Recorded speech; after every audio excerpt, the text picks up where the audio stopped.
नमस्कार, अस्सलामुअलैकुम। लाइव हिंदुस्तान पर आप देख रहे हैं वीडियो शो दीन दुनिया। मैं हूं इमरान खान।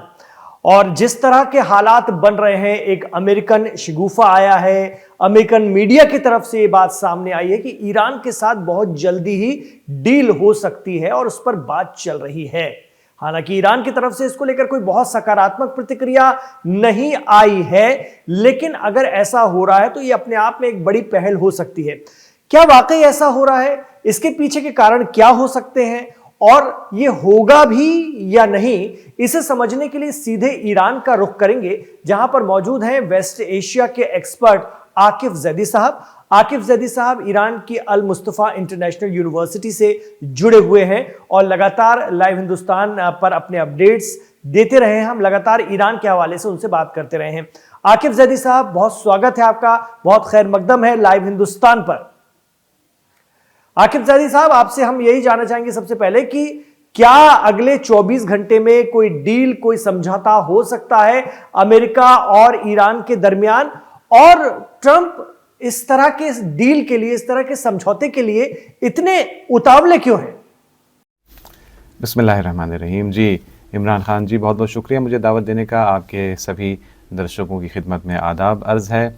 और जो आपने ये सवाल पूछा कि ट्रंप इतने उतावले क्यों नज़र आ रहे हैं एग्रीमेंट करने के लिए, दरअसल कोई एक वजह नहीं है। बहुत सारी मुश्किलात में ट्रंप और अमेरिका का पूरा निज़ाम, ये पूरा जो पश्चिमी जो साम्राज्य का पूरा ढांचा है, ये फंस गया है बहुत सारी मुश्किलात में। देखिए, एक तो तेल की महंगाई, गैस की महंगाई का मसला है। महंगाई नहीं, सिर्फ शॉर्टेज का भी मसला अब आता जा रहा है नज़दीक। यानी वो दिन नज़दीक आ रहा है कि जितना भी पैसा देने को तैयार होंगे, मिलेगा ही नहीं माल। यानी शॉर्टेज इतनी होनी जा रही है। और ये न सिर्फ तेल और गैस में है, बल्कि फर्टिलाइज़र, सल्फ़र वगैरह और बहुत सारी चीज़ों में इसका ख़तरा दिन ब दिन बढ़ता जा रहा है, जिसकी वजह से आर्थिक दबाव ख़ुद अमेरिका पर, ख़ुद पश्चिमी देशों पर, अमेरिका के दूसरे दोस्त और साथियों पर, पूरी दुनिया पर ये बन रहा है। अमेरिका की इस थोपी हुई जंग की वजह से, अमेरिका के इस नाजायज़ ब्लॉकेड और मुहासरे के दावे की वजह से, साथ में आपसी इख्तिलाफ और फूट जो अमेरिका के निज़ाम में,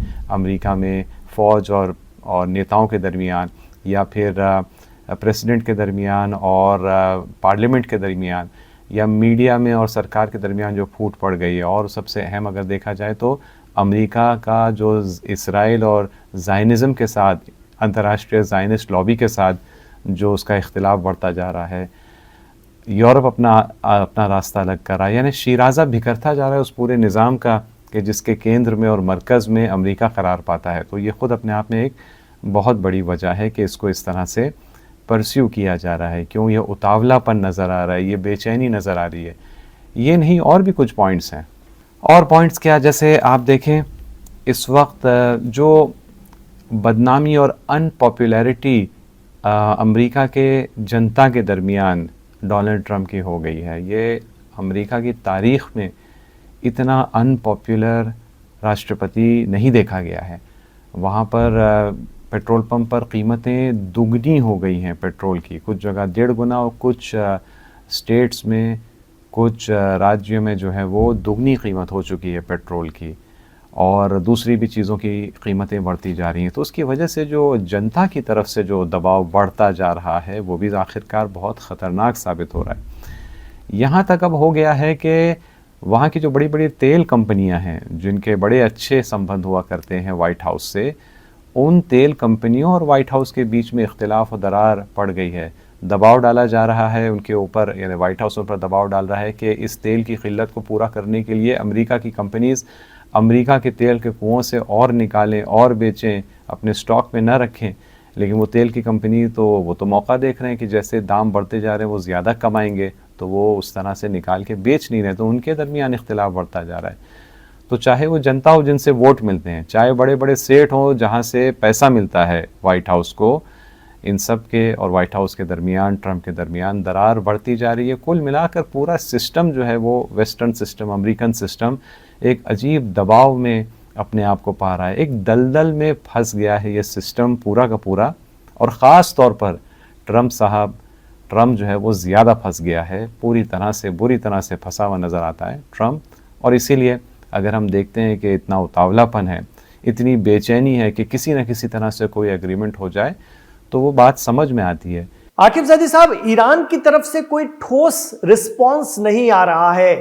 क्या ईरान इस डील को लेकर कोई इंटरेस्ट नहीं दिखा रहा है या फिर इसके पीछे की वजह कुछ और है? अगर कोई ऐसा कहे कि ईरान बातचीत में इंटरेस्टेड नहीं है, दिलचस्पी नहीं रखता या कोई एग्रीमेंट नहीं चाह रहा है कि हो, तो मुझे लगता है कि ये गलतफहमी है। और दर हकीकत ईरान का जो अंदाज़ है उसे समझना ज़रूरी है। जी जी। और उसे समझने के लिए जी। अमेरिका का अंदाज़ देखना ज़रूरी है। अमेरिका जो भी करता है अंतर्राष्ट्रीय पॉलिटिक्स में, कुछ भी करता है, वो करता कम है, दिखावा ज़्यादा होता है। मीडिया पर ज़्यादा उनकी नज़र होती है, एक्चुअल ज़मीन पर मैदान में क्या हो रहा है वो इतनी उनके लिए अहमियत नहीं रखती वो चीज़। तो एक शोबाज टाइप की एक अंदाज से अमेरिका हर चीज़ को अप्रोच करता है, हमेशा से ऐसा रहा है। और ट्रंप जब से आए हैं तब से और ज़्यादा ये प्रॉब्लम बढ़ गया है अमेरिका के सिस्टम का। बरखिलाफ़ इसके ईरान का अंदाज़ ख़ास तौर पर इस्लामी क्रांति के बाद से, ख़ास तौर पर जब से यहाँ पर इतने पढ़े लिखे सोफिस्टिकेटेड किस्म के लोग आए हैं हुकूमत में, तब से अंदाज़ ईरान का 180 दर्जे मुखालिफ है उस अंदाज़ के जो अमेरिका इख्तियार करता है। अमेरिका शोबाजी में ज़्यादा भरोसा रखता है, लेकिन ईरान का अंदाज़ ये है कि ठोस बात की जाए, क़दम की उठाया जाए, जल्दबाजी ना की जाए मीडिया में कोई बहुत बड़ी तस्वीर पेश करने की। जो हो जब एकदम तय हो जाए तब जाके मीडिया में उसको अनाउंस किया जाए। जो हुआ है उसको पूरा का पूरा अचानक सब ना बता दिया जाए। हत्ता जो ईरान पर आप देखेंगे झूठे इल्ज़ाम लगाए जाते हैं, फॉल्स फ्लैग। कभी कहा गया कि उसने ओमान पर हमला कर दिया, कभी कहा गया डियोगो गार्सिया पर कर दिया। अभी 2-3 दिन पहले, 3-4 दिन पहले हर तरफ ये खबर चल रही थी कि यूएई के ऑयल फैसिलिटीज़ पर हमला कर दिया है ईरान ने। ईरान ने इन सब चीज़ों को झुटलाया, लेकिन अपने वक्त से झुटलाया, कोई जल्दबाजी नहीं की। 2 दिन 3 दिन गुजरने दिए, फिर आकर जो ज़िम्मेदार ओहदेदार अफराद हैं उन्हीं ने आकर बयान दिया और झुटलाया इन बातों को। तो ये दोनों महाज के जो अप्रोच में फ़र्क है, जो साम्राज्य अमरीकी साम्राज्य महाज एक तरफ, हाँ, शोर शराबा, शोबाजी, हंगामा, बड़े बड़े दावे और फिर अमल में कुछ नहीं कर पाना, और ये दूसरी तरफ जो इस्लामी महाज है, जो ईरान जिसका लीडर है, उसमें पहले ठोस कदम उठाना, चीज़ों को वक्त से पहले जो है बयान न करना। ये अप्रोच जहां हम देख रहे हैं इस तरह से मीडिया में पैगाम देने में, इससे पहले हमने जंग में भी इतना बड़ा फ़र्क देखा है कि अमेरिका इसराइल उनका अप्रोच इस जंग में है पीठ में खंजर भोंकना। बातचीत और नेगोशिएशन चल रहे हैं, उसके दरमियान 2 बार अब तक हो चुका है, जून में और अभी ये जो जंग जारी है इसके दौरान के गुफ्तगू बातचीत के दरमियान धोखा देकर हमला करना, हमला करते वक्त छोटे छोटे बच्चों को, बेगुनाह सिविलियंस को निशाना बनाना। जंग लड़ने का भी उनका एक अलग अप्रोच है, और ईरान और इस्लामिक रेजिस्टेंस एक्सिस का जंग लड़ने का भी अलग अप्रोच है कि टारगेटेड तरीक़े से सिर्फ फ़ौजी अड्डे, फ़ौजी एसेट्स या दूसरे स्ट्रेटिजिक एसेट्स को निशाना बनाना, और वो भी कम से कम ऐलान करके, चेतावनी देकर कम से कम नुकसान पहुंचाना, इतना ही नुकसान पहुंचाना जितना ज़रूरी है मकसद हासिल करने के लिए, वग़ैरह वग़ैरह। तो ये फ़र्क जो इतने दिनों में हमने जंग में देखा कि दोनों के अप्रोच में, दोनों के मानसिकता में कितना फ़र्क है जंग लड़ने में, वही फ़र्क हम देख सकते हैं पैगाम देने में, मीडिया में क्या इमेज बनाने में। और यही शायद सबब और वजह बनती है कि हो सकता है बाज़ लोगों के जहन में ये गलत फहमी पैदा हो कि ईरान बातचीत में इंटरेस्टेड नहीं है, ईरान एग्रीमेंट करने में इंटरेस्टेड नहीं है। ईरान इंटरेस्टेड है, लेकिन ईरान चाह रहा है कि वो एग्रीमेंट हो जिससे सुलह और शांति हमेशा के लिए इस इलाके में कायम हो। नहीं है कि छोटा मोटा कोई सीज़फायर हो जाए और फिर 4-6 महीने बाद फिर ये बदमाश अमेरिका इसराइल उसको तोड़कर फिर से अचानक हमला कर दे। आकिब ज़ैदी साहब, नई जो पेशकश अमेरिका की तरफ से आई है उसके तहत तो अमेरिका एक बहुत अहम पॉइंट कह रहा है। वो तो कह रहा है कि हम ईरान पर से सैंक्शंस हटा देंगे, ये बात वहां का मीडिया कह रहा है। लेकिन क्या ये इतना आसान है? क्या ये मुमकिन है? और क्या अब ईरान आबनाए हुर्मुज या स्ट्रेट ऑफ हुर्मुज खोल देगा? वो सैंक्शंस जो कि पिछले 47 सालों से लगे हुए हैं ईरान पर, अमेरिका उन्हें हटाने जा रहा है। इमरान जी, अगर हम अंदाज़ा लगाना चाहते हैं कि ईरान आगे जाकर हॉर्मोज़ के सिलसिले में क्या रवैया इख्तियार करेगा, तो थोड़ा सा हमको पिछले 40-50 साल की तारीख़ पर एक नज़र डालनी होगी। इस 47 साल में इस्लामी क्रांति के बाद से वेस्ट ने बहुत परेशान किया ईरान को। कभी यहाँ पर हमला करवाया इराक़ के ज़रिए, 8 साल जंग चली, यहाँ पर कई लोगों का असैसिनेशन करते आए हैं, वो लंबे अरसे से करते आए, कभी नेताओं का, साइंटिस्ट का वगैरह करते आते हैं। और दूसरी बात ये कि यहाँ पर डिस्टर्बेंस क्रिएट करते हैं, यहाँ पर फितना और फसाद खड़ा करते हैं ताकि यहाँ पर अंदर से ही तख्ता उल्टा जाए। अभी हमने जनवरी 2026 में भी इसी की एक मिसाल अभी हमने देखी। और सैंक्शंस, बहुत दबाव डाला गया सैंक्शंस के ज़रिए, सैंक्शंस बढ़ाते गए ईरान पर सैंक्शंस, यहाँ तक कि दूसरे उन देशों पर सैंक्शंस के जो ईरान के साथ नॉर्मल किस्म के ताल्लुकात रखना चाहते हैं। ईरान ने बहुत इसको बर्दाश्त किया और कोशिश की कि गुफ्तगू और बातचीत से इस मसले को हल किया जाए। 20 साल से ज़्यादा हो गए हैं कि न्यूक्लियर फाइल पर बातचीत चल रही है। ईरान ने बहुत कॉम्प्रोमाइज़ किया, बहुत सारे जो उसके अधिकार हैं न्यूक्लियर टेक्नोलॉजी और एनर्जी को लेकर, उन अधिकार से भी पीछे हटा, इस उम्मीद में कि शायद ऐसा करने से सामने वाला भी जो है उसकी दादागिरी में कमी आए और वो भी शायद पीछे हटे। JCPOA का अग्रीमेंट साइन हुआ, ईरान ने अपने कुछ रिएक्टर्स पर ताला तक लगा दिया, लेकिन जब वक्त आया कि उसके बदले में अमेरिका और यूरोप सैंक्शंस को ख़त्म करे तो वो अपनी बात से मुकर गए और ऐसे बन गए कि जैसे कभी कोई बातचीत ही नहीं हुई थी। दुनिया के दूसरे देश भी बस तमाशा ही देखते रहे, यूनाइटेड नेशंस, दूसरे देश, दूसरे बड़े बड़े ऑर्गेनाइजेशंस कुछ नहीं कर पाए, कोई ढंग का बयान तक नहीं दे पाए, और अगर बयान भी दे सके तो उस बयान का कोई असर नहीं हो सका। इन लोगों की बदमाशी, अमेरिका की बदमाशी यहाँ तक बढ़ गई कि अभी 2 बार हमने देखा कि चाहे वो जून 2025 हो या फिर अभी फरवरी 2026 हो, बातचीत, नेगोशिएशन के बीच में अचानक धोखा देकर ये लोग हमला करते हैं।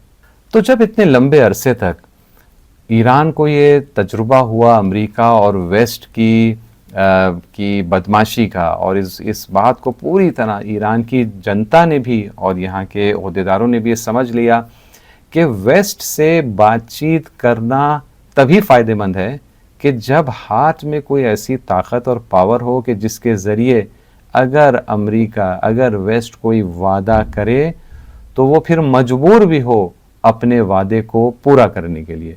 वरना वेस्ट ने कई बार दिखा दिया कि वादा करना और वादा करके फिर उससे मुकर जाना उसके लिए कोई अहमियत ही नहीं रखता। और इसी पसे मंज़र में अब हम आकर देखें कि ईरान ने जिस तरह से स्ट्रेट ऑफ हॉर्मोज़ को अपने नियंत्रण में ले लिया है, वो इसी तनाजुर और पस मंज़र में देखा जाएगा। जाहिर सी बात है कि ईरान इसको इस तरह से अपने नियंत्रण में लेकर, उसका मकसद ये नहीं है कि इससे कोई गुज़रे ना। आज भी कश्तियाँ गुज़र रही हैं, रशिया के, चाइना के, इराक़ के और भी कुछ देशों की, ख़ुद ईरान की रोज़ कश्तियाँ गुज़र रही हैं। ऐसा तो मकसद नहीं है कि इसको जो इस पर ताला लगा के इसको बंद कर देना है। इसको नियंत्रण में ईरान ने लिया है ताकि आगे जब बातचीत होगी तो उसमें दादागिरी ना हो सके। आगे अगर वेस्ट कोई वादा करता है, वेस्ट और जो दूसरे पिट्ठू देश हैं आसपास के जो वेस्ट की नौकरी करते हैं, ग़ुलामी करते हैं, वो अगर कोई वादा करें तो कल वो अगर मुकरने के बारे में सोचें अपने वादे से, तो उन्हें याद रहे कि स्ट्रेट ऑफ हॉर्मोज़ वो ईरान के नियंत्रण में है, और अगर वो अपने वादे से मुकरेंगे तो स्ट्रेट ऑफ हॉर्मोज़ पर उन्हें दिक्कत का सामना करना पड़ेगा। तो अगर हम इसको सामने रखें तो हमारे लिए बहुत आसान है अंदाज़ा लगाना कि ईरान का जो क़ानूनी हक़ है हॉर्मोज़ को अपने कंट्रोल में रखने का, ईरान इस हक़ से पीछे हटने का इरादा नहीं रखता।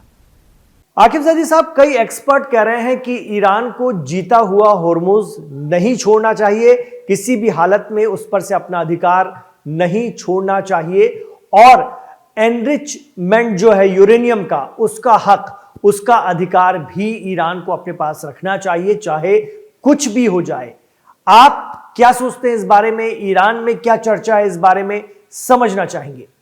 मेरा भी यही अंदाज़ा है कि ईरान ना अपने इनरिचमेंट के हक़ को पूरी तरह त्यागेगा या पीछे हटेगा, और नहीं हॉर्मोज़ के कंट्रोल से पीछे कभी हटेगा। जो नियंत्रण में आ चुका है स्ट्रेट ऑफ हॉर्मोज़, उस नियंत्रण को अब वो छोड़ेगा नहीं। मेरा भी अंदाज़ा ऐसा ही है।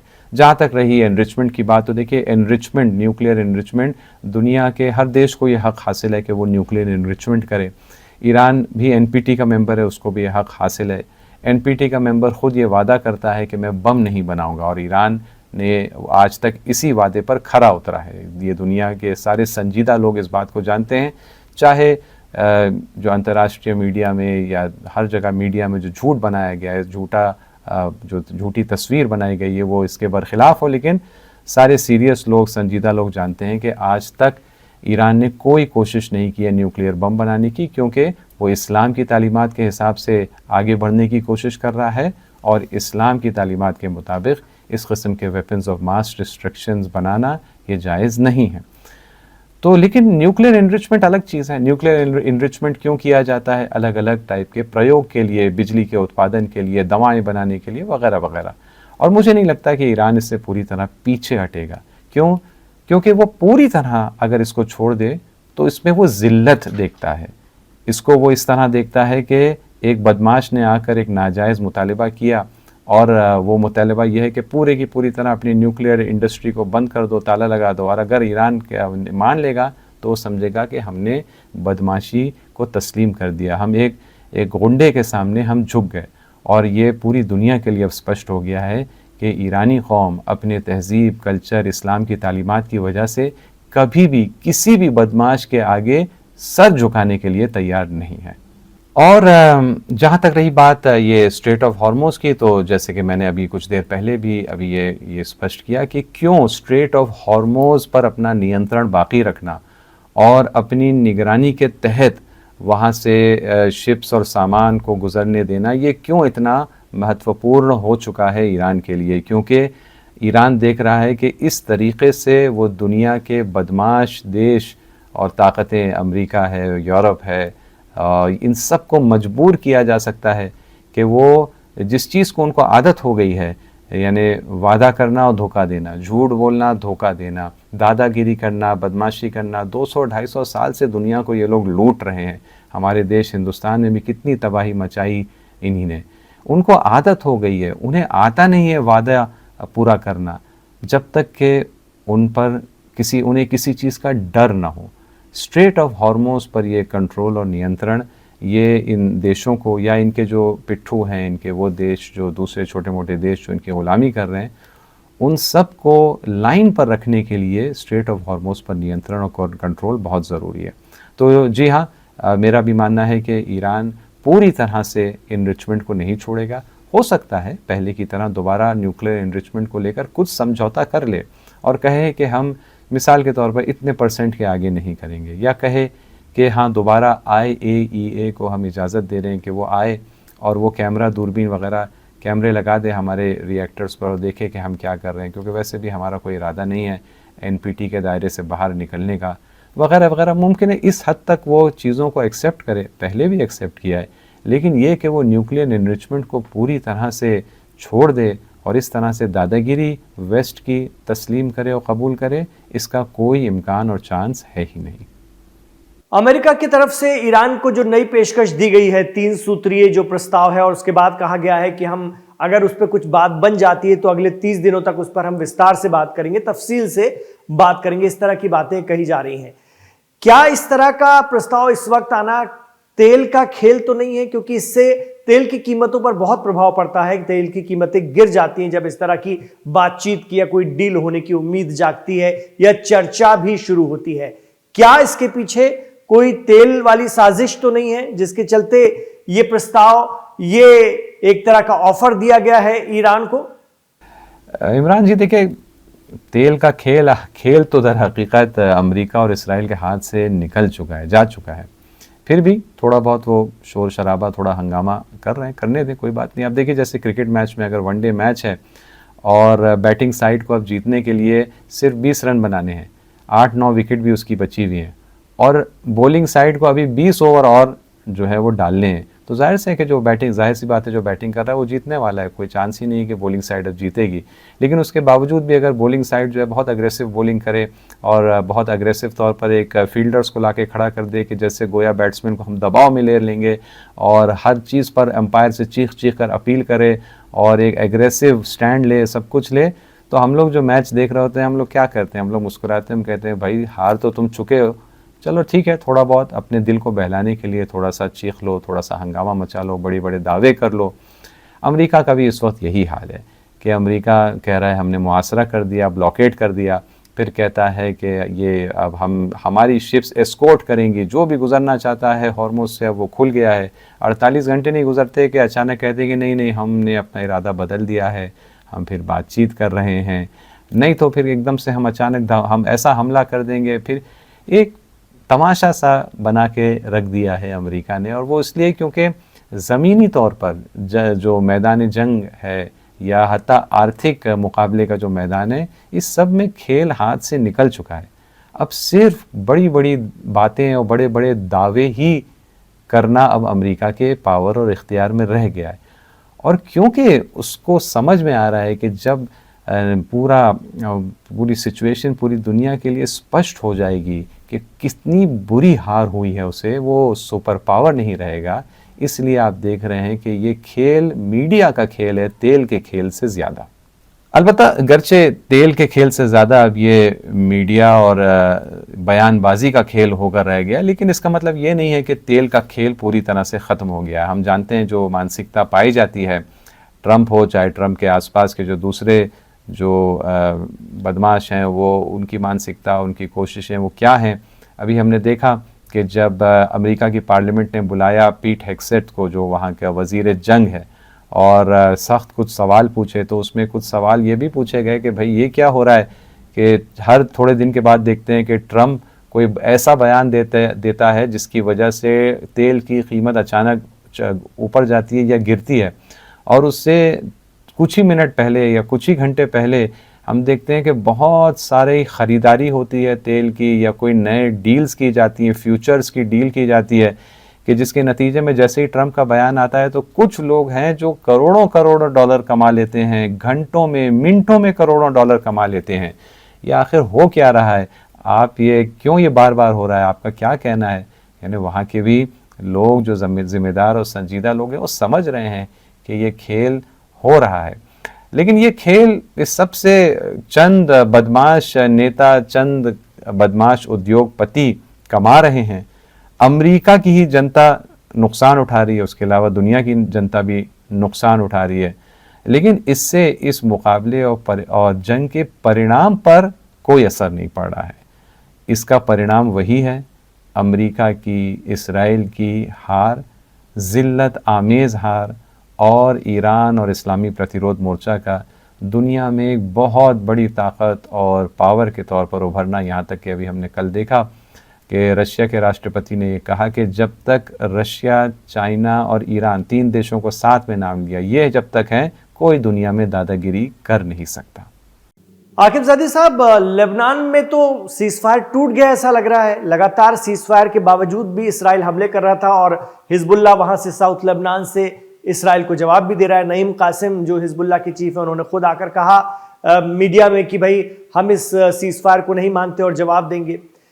तो इसराइल जिस तरह से अभी भी आक्रामक है, क्या वो ईरान और अमेरिका के दरमियान कोई डील को पॉजिटिव तरीके से पूरा होने देगा? क्योंकि पुराना जो इतिहास रहा है वो तो यही है, जब भी कोई डील पर बैठते हैं दोनों देश, ईरान और अमेरिका, इसराइल कुछ ना कुछ बीच में गड़बड़ कर देता है। और लेबनान में जो आक्रामकता इसराइल की बढ़ी है, वो भी इसका एक उदाहरण या मिसाल कही जा सकती है। इधर भी वो क्या कुछ कर सकता है? क्या आसानी से कोई डील होने देगा इसराइल? आपको क्या लगता है? लेबनान का विषय और इसराइल और ज़ायनिस्ट लॉबी का टॉपिक ये बहुत अहम है। जी, सही है ये बात कि लेबनान में इस वक्त अमली तौर पर सीज़फायर नहीं है, उसका इसराइल ने इतने बड़े पैमाने पर और उल्लंघन किया है और करता जा रहा है। दिन में कई बार बड़े पैमाने पर, इतने बड़े पैमाने पर साउथ लेबनान में ख़ास तौर पर गांव के गांव मिस्मार कर रहा है, उन्हें मलबे में तब्दील कर रहा है, और हिजबुल्लाह भी उसी एतबार से फिर जवाबी कार्रवाई कर रहा है। लेबनान की सरहदों के अंदर भी कर रहा है, और जो सो कॉल्ड सरहद है उसके पार इसराइल के अंदर भी ये इस बात को जवाबी कार्रवाई जारी है।